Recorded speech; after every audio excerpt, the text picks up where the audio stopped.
어떤 사람이 있었습니다. 그리고 이 사람은 예루살렘에서 여리고로 이동 중이었습니다.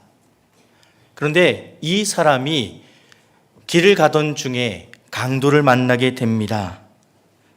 그리고 오늘 성경 말씀에 보면 강도들이 그 옷을 벗기고 때려 거의 죽을 것을 버리고 갔더라라고 말씀합니다. 유튜브 영상을 가끔 보게 되면 이런 영상이 떠오릅니다. 외국인들이 우리나라에 와서 놀라는 사실 몇 가지를 소개합니다. 그 중에 하나는 카페에서 자기 개인 물건을 또 휴대폰을 테이블 위에 또 의자 위에 놓고 가도 아무도 손대지 않고 오히려 옆에 앉았던 사람이 그것을 거의 누가 다른 사람의 손을 타는지 살펴봐주는 그런 모습을 보면서 와, 정말 한국 국민들의, 대한민국 국민들의 의식 수준이 정말 높다라고 평가를 하면서 놀랍니다. 두 번째 놀라는 것은 밤길을 다닐 수 있다는 사실입니다. 외국에서는, 자국에서는 밤에 다닐 수가 없다라고 합니다. 온갖 위험한 상황들이 펼쳐질 수 있기 때문에 강도를 만나거나 아니면 정말 알 수 없는 그런 위험 가운데 자신이 노출될 수 있기 때문에 절대로 밤에는 돌아다니지 않는 것이 외국이라고 이야기를 합니다. 하지만 두려운 마음으로 누군가에게 들었기 때문에 다른 그런 유튜브 영상을 통해서 한국에서는 밤에도 다닐 수 있더라는 소문을 들었기에 한번 밤거리에 한국의 도시를 다니면서 정말 놀라서 영상을 올리는 것을 보게 되었습니다. 하지만 여기는 1세기 팔레스타인 지역입니다. 그리고 그 지역은 낮에도 위험이 도사리는 곳이었습니다.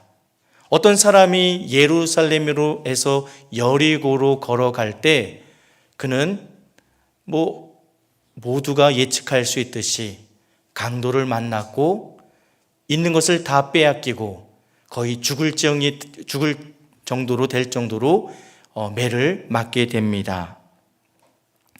그리고 잠시 후에 사람들이 등장합니다. 한 사람은 제사장입니다. 제사장은 길을 걸어가다가 신음소리를 듣습니다. 그리고 그 소리에 시선을 돌려서 보니 한 사람이 쓰러져 거의 죽어가는 것을 보게 됩니다. 하지만 거기서 모든 것이 끝나버립니다. 우리가 기대하는 것은 제사장은 뭔가 죽어가는 사람들에 대해서 도움을 주어야 되는 것이 아닌가 생각하는데 제사장은 보고 그냥 그가 가던 길을 가버리고 맙니다. 또 잠시 후에 레위인이 등장을 합니다. 레위인도 걷다가 죽어가는 사람을 봅니다. 하지만 그 행동 역시 앞서간 제사장과 다를 바가 없습니다. 그리고 그 후에 한 사람이 더 등장합니다. 사마리아인입니다. 사마리아인은 여행을 하다가 그 죽어가는 사람을 발견했다라고 말합니다. 하지만 보는 순간 그는 죽어가는 자에 대해서 불쌍히 긍휼히 여기는 마음이 생겨서 그 사람을 돌봐주고 또 챙겨서 숙소에 데려가고 또 숙소에서 치료해주고 그가 갈 길을 떠나면서도 그 숙박시설의 주인에게 더 많은 돈을 주며 그를 돌봐줄 것을 부탁하고 있습니다. 이것은 바로 예수님께서 들려주신 선한 사마리아인에 대한 비유입니다. 예수님께서 이 비유를 통해서 우리에게 들려주시고자 하는 메시지, 교훈은 무엇입니까? 죽어가는 자들, 어렵고 힘든 자들 그냥 지나치지 말고 도와줘야 된다. 절대로 지나쳐서는 안 된다라는 도덕적, 윤리적 교훈을 우리에게 주고 있습니까? 단지 도덕적, 윤리적 교훈을 준다라고 한다면 정말 뭔가 좀 우리가 큰 것을 놓치고 있는 것은 아닌가라는 생각이 들기도 합니다. 그래서 저는 이 본문을 여러분과 함께 조금 더 세밀하게 살펴보기 원합니다. 어떤 사람이 등장하고 있습니다. 예루살렘에서 여리고로 내려가고 있다라고 표현합니다. 이 내려가다라는 이 동사에서는 우리가 두 가지 사실을 발견하게 됩니다. 첫 번째는 우리는 내려가다라는 표현을 사용합니다. 명절을 맞이해서 귀향하고 할 때 서울에서 부산으로 내려가는 국민들, 사람들, 이렇게 큰 도시에서 작은 도시로, 아니면 북쪽에 위치한 도시에서 남쪽에 위치한 도시로 이동할 때 내려가다라는 표현을 사용하기도 합니다. 하지만 여기서는 그런 사용보다는 예루살렘의 위치가 해발 762m에 있었고, 여리고라는 도시는 오히려 해수면보다 낮은 해수면 밑으로 244m에 위치한 도시로 봤을 때 예루살렘에서 여리고로 가는 길은 거의 내리막길로 향하는 그런 길이었습니다. 그 높이의 차이는 거의 1km에 가깝습니다.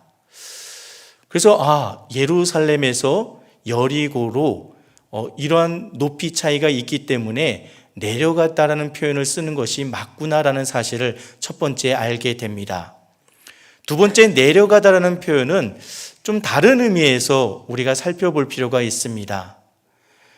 어떤 학자들은 왜 제사장과 레위인이 이 죽어가는 사람을 외면하고 지나쳐 갔을까라는 그 의문에 이러한 답을 하고 있습니다. 민수기 19장 13절 이하의 말씀을, 11절 말씀의 이하를 보면 죽은 시체를 만진 자에 대한 규정이 있습니다. 죽은 자의 시신을 만지게 되면 이래 동안 부정할 것이다 라고 말합니다. 그리고 정결의식을 통해서 반드시 정결의식을 해야지만 이 사람이 다시 회복될 수 있고, 부정한 사람, 시신을 만진 자는 회막 안에 들어갈 수 없습니다. 성전 안에 들어갈 수가 없습니다. 그래서 성전 안에서 직무를 행하고 있는 제사장과 레위인이 그 성전에서의 직무를 하기 위해서 가던 중에 이 죽어가는 자, 자칫 죽은 시신이 될 수 있는 자를 만나서 접촉하게 되면 하나님을 섬기는 일, 성전에서 하는 그 역할을 감당할 수 없기 때문에 그가 조금 그 사람을 돕는 일을 좀 이렇게 뒤로 미룬 것이 아닌가라고 보는 사람들도 있습니다. 하지만 내려가다라는 단어 속에서 그것이 잘못된 정보임을 우리는 알 수 있습니다. 31절 말씀에 마침 한 제사장이 그 길로 내려가다라는 표현을 쓰고 있습니다. 앞서서 예루살렘에서 여리고로 내려가다라는 사용된 표현과 동일한 표현을 사용하고 있습니다. 이 말은 제사장이 여리고에 있다가 예루살렘으로 이동하고 있는 것이 아니라 예루살렘에서 그가 하던 성전에서의 모든 직무를 마치고 많은 제사장들과 레위인이 거주하고 있던 여리고 자신의 집으로 돌아가는 길임을 우리는 알게 됩니다. 레위인 역시 마찬가지입니다. 물론 내려가다는 표현을 쓰고 있지는 않지만 그곳에 이르러라고 했을 때 제사장도 레위인도 역시 예루살렘에서 여리고로 내려가고 있는 자들임을 알게 됩니다. 그들은 성전의 직무를 다 마치고 돌아갑니다. 찬양을 드리고 예배를 드리고 제사를 드리고 또 여러 가지 일들을 통해서 그 성전을 찾은 많은 이스라엘 백성들을, 하나님의 백성들을 섬겼을 것입니다. 하지만 성전 안에서의 그들의 모습과는 전혀 다른 모습으로 죽어가는 자를 외면하고 그를 돌보지 않고 자기 길을 가는, 어쩌면 우리가 억지로라도 이해하려면 너무 지쳐서 너무너무 피곤해서 그를 도와줄 수 있는 힘이 남아있지 않아서 그냥 지나친 것이 아닌가라고 그렇게 좀 생각해 보려고 해도 그래도 여전히 내 마음속으로 수용할 수 없는, 납득할 수 있는 그런 부분이 남아 있습니다. 제사장과 레위인들은 그들이 혈통상으로 그 직을 자연스럽게 물려받는 자들이었습니다. 그들이 무엇인가를 더 잘해서 선행을 해서 율법을 철저히 지켜서 제사장이 되고 레위인이 된 것이 아니라 그의 아버지가, 그의 할아버지가, 그의 조상들이 레위인이고 또 제사장이었기 때문에 그들 역시 제사장이 되고 레위인으로 섬길 수 있게 되었습니다. 이 말은 결국 그들이 그 성전의 직무를 감당할 수 있는 것은 하나님의 은혜라는 사실을 우리는 기억해야 됩니다. 근데 한 사람이 또 등장합니다. 하나님의 은혜와는 전혀 무관한 사람으로 보입니다. 이스라엘 백성들의 입장에서는 개처럼 이방인처럼 취급하는, 사람 취급하지 않는 사람, 바로 사마리아 사람입니다. 하지만 그는 죽어가는 자를 보자마자 긍휼히 여기는 마음을 갖게 됩니다.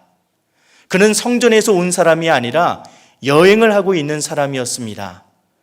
하지만 여행하던 그 길을 멈추고 죽어가는 자를 돕습니다. 그 돕는 모습이 굉장히 인상적입니다. 기름과 포도주를 그 상처에 붓고 싸매고 자기 짐승에 태워 주막으로 데려가서 돌봐주고 그 이튿날 그가 주막 주인에게 데나리온 2를 주면서 이 사람을 돌봐주라고 비용이 더 들면 내가 돌아오는 때에 갚겠다라고 말합니다. 이 강도를 만나서 죽어가는 사람이 자기가 건강이 회복되면 이 사마리아인에게 진 빚을 다 갚을 수 있었을까요? 사마리아인은 그것을 기대하고 돕는 것 같지 않아 보입니다. 그냥 내 모든 것을 다 쏟아붓고 흘려보내고 있습니다. 예수님께서 이 비유를 마치시고 율법 교사에게 묻고 있습니다. 이 세 사람 중에 누가 강도 만난 자의 이웃이 되겠느냐? 그러자 이 율법 교사는 답변합니다. 자비를 베푼 자입니다. 그리고 오늘 설교의 제목처럼 가서 너도 이와 같이 하라 라고 말씀합니다. 만약 여기서 말씀을 맞춘다면 앞서 이야기했듯이 이 비유는 도덕적 윤리적으로 선행을 하는 것으로 선행을 해라라고 우리가 알아듣고 그렇게 행해야 됩니다. 하지만 그 선행을 한 사람이 누구인지를 우리는 살펴볼 필요가 있습니다. 그는 하나님을 알지 못하는 자였습니다. 하나님의 백성과 무관한 자였습니다. 오히려 이스라엘 백성들에게 무시받고 천대받는 사마리아인이었습니다. 하지만 그는 정말 제사장도 레위인도 하지 않았던 선행을 하고 있습니다. 우리는 알고 있습니다. 인정하고 싶지 않지만 TV를 통해서 누군가 선행을 했다면 또 우리 주변에서 누군가 정말 좋은 일을 했다는 이야기를 들으면 그 사람 교인 아니야? 예수님 믿는 사람 아니야? 라고 우리 스스로 이렇게 이야기를 하면서 우리 스스로 위안을 받고자 할 때가 많습니다. 그리고 정말로 그 사람이 교회를 다니는 사람이라면 그럴 줄 알았어 하며 흐뭇해 합니다. 예수님께서 우리에게 요구하시는 것이 그 정도의 선행 그리고 도덕적 윤리적인 삶일까요?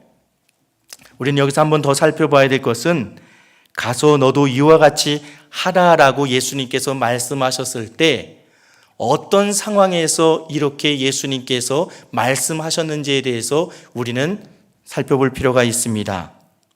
25절 말씀에 어떤 율법 교사가 등장하고 있습니다. 그가 예수님을 시험하기 위해서 묻고 있습니다. 선생님, 내가 무엇을 하여야 영생을 얻으리이까? 내가 무엇을 하여야 영생을 얻을 수 있습니까? 라는 이 질문 이후에 예수님의 이야기들이 비유가 있었고 예수님은 이렇게 말씀합니다. 가서 너도 이와 같이 하라. 그래야지 영생을 누릴 수 있다라고 답변하십니다. 무엇을 해야 됩니까? 무엇을 해야지 우리가 영생을 누리며 살 수 있습니까? 선생님, 내가 무엇을 하여야 영생을 얻으리까? 라고 했을 때 그 질문을 한 사람이 율법 교사였기 때문에 예수님은 그에게 되묻고 있습니다. 율법에 무엇이라 기록되었으며 네가 어떻게 그 율법을 읽고 해석하느냐라고 묻습니다. 그가 뭐라고 대답합니까? 우리 27절 말씀을 같이 한번 읽어보도록 하겠습니다. 27절 말씀입니다. 대답하여 이르되 내 마음을 다하여 목숨을 다하여 힘을 다하여 뜻을 다하여 주 너의 하나님을 사랑하고 또한 내 이웃을 내 자신같이 사랑하라 하였나이다. 아멘. 그 율법 교사가 뭐라고 대답합니까? 이 사람도 허당은 아니었던 것 같습니다. 하나님의 그 말씀의 핵심을 그는 알고 있습니다. 신명기 6장 5절 말씀을 가지고 내 목숨과 내 마음과 내 뜻과 내 모든 것을 다해서 하나님을 사랑하는 것, 그리고 레위기 19장 18절 말씀을 떠올리며 내 이웃을 내 자신처럼 사랑하라 하는 말씀을 들고 있습니다. 그것을 지킬 때 영생을 누릴 수 있다라고 그는 고백합니다. 율법적인 행위를 통해서 그가 구원받는다고 말합니까? 예수님께서 그렇게 말씀하시는 겁니까? 앞서 우리가 예수님께서 70명의 사람들을 전도자로 파송하는 장면, 사건을 우리는 보게 됩니다. 그리고 70명이 전도하는 일을 마치고 돌아와서 예수님께 정말 기뻐하며 그들의 행한, 그들을 통해서 일어난 놀라운 역사들을 보고하고 있습니다. 10장 17절 말씀에 70인이 기뻐하며 돌아와 이르되 주여 주의 이름이면 귀신들도 우리에게 항복하더이다. 그러자 예수님께서 20절 말씀에 이렇게 말씀하십니다. 그러나 귀신들이 너희에게 항복하는 것으로 기뻐하지 말고 너희 이름이 하늘에 기록된 것으로 기뻐하라 라고 말씀합니다. 예수님께서 말씀하시는 것은 우리 한 사람 한 사람이 예수 그리스도를 통해서 하나님의 자녀, 하나님의 백성이 된 것에 대해서 감사하고 그것을 기뻐하라고 말씀합니다. 영생을 얻은 자가 누구입니까? 하나님을 사랑하는 자, 그리고 이웃을 사랑하는 자라고 말씀합니다. 예수 그리스도로 인해서 하나님의 그 생명책에 이름이 기록된 그 자는 하나님께 속한 자이고, 하나님께 속한 자는, 하나님을 사랑하는 자는, 예수 그리스도를 믿은 자는 그 안에 예수 그리스도의 사랑으로 말미암아 이웃도 사랑하게 됩니다. 하지만 반대로 이웃을 사랑하는 자가 하나님을 사랑하느냐? 그것은 우리가 한번 생각해 볼 필요가 있습니다. 그래서 예수님께서는 이 선한 사마리아인의 비유를 통해서 너희도 선한 일을 해라, 아파하는 자, 어려운 자, 그들을 돌아보라라는 도덕적 윤리적 교훈이 아니라 너희가 진정으로 하나님을 사랑하는 자가 될 때 영생을 얻을 것이고, 그 영생을 누리기 위해서 하나님을 사랑하고 하나님을 사랑함으로 이웃을 돌보는, 이웃을 사랑하는 그런 삶을 살라라고 우리에게 말씀하시는 겁니다. 제가 다른 교회에서 새가족을 담당할 때 새가족 교육을 4주 과정으로 가졌습니다. 한 젊은 남자 집사님이 정말 과묵하십니다. 근데 새가족 과정을 통해서, 교육을 통해서 제가 이런 질문을 드렸습니다. 집사님, 집사님의 직장 안에서도 집사님은 그리스도인이십니까? 정말 집사님께서 예수님을 믿음을 다른 직원들에게, 동료들에게, 상사들에게 보여주고 들려주고 있습니까? 저는 보통 그렇게 못하는 분들은 정말 이렇게 부끄럽지만 제가 그렇지 못하게 하고 있습니다 라고 이렇게 대답을 하는데, 그분은 목사님 저는 그걸 원치 않습니다 라고 얘기를 하더라고요. 저는 직장 안에서 제가 교회 다니는 것, 그리스도인이라는 사실을 알리고 싶지 않습니다. 알리려고 하고 있지 않습니다. 그때 제가 굉장히 큰 충격을 받았습니다. 하지만 잠시 이야기를 더 들어봤습니다. 왜요? 라고 물었습니다. 그 집사님이 이렇게 이야기를 합니다. 같은 사무실 안에 바로 직속 상사가 교회를 다니는 사람이라고, 집사님이라고 이야기를 하는데, 거래처, 하청업체 직원들에게, 하청업체 직원에게, 관계자에게 전화 통화하는 것을 계속 듣게 된다고 합니다. 하지만 전화 통화를 하면서 얼마나 갑질을 해대고 입에 담지 못할 욕을 해대는지, 때로는 전화로 분이 풀리지 않는 듯 그 사람을 사무실까지 불러서 정말 모멸감을 주는 그런 모습을 보면서 어떻게 저 사람이 그리스도인이라고 말할 수 있는가? 근데 그 상사가 그 직장 안에서 신우회를 조직하고 신우회 회장이 되더라는 겁니다.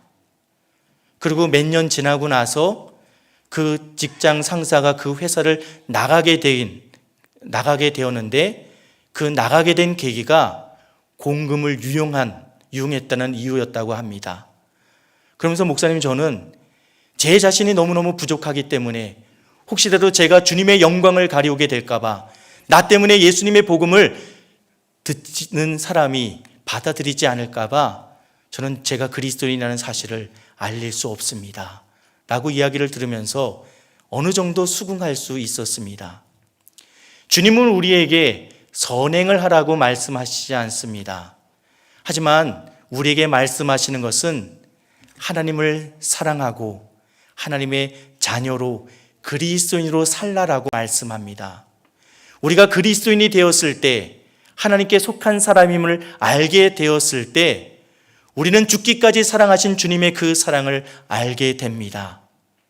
그리고 그 사랑이 내 가슴 안에, 내 중심 안에 머무는 것을 우리가 견딜 수 없어 내 입술로 고백할 수밖에 없고 내 삶을 통해서 흘려보낼 수밖에 없는 그런 믿음의 삶을 살게 됩니다.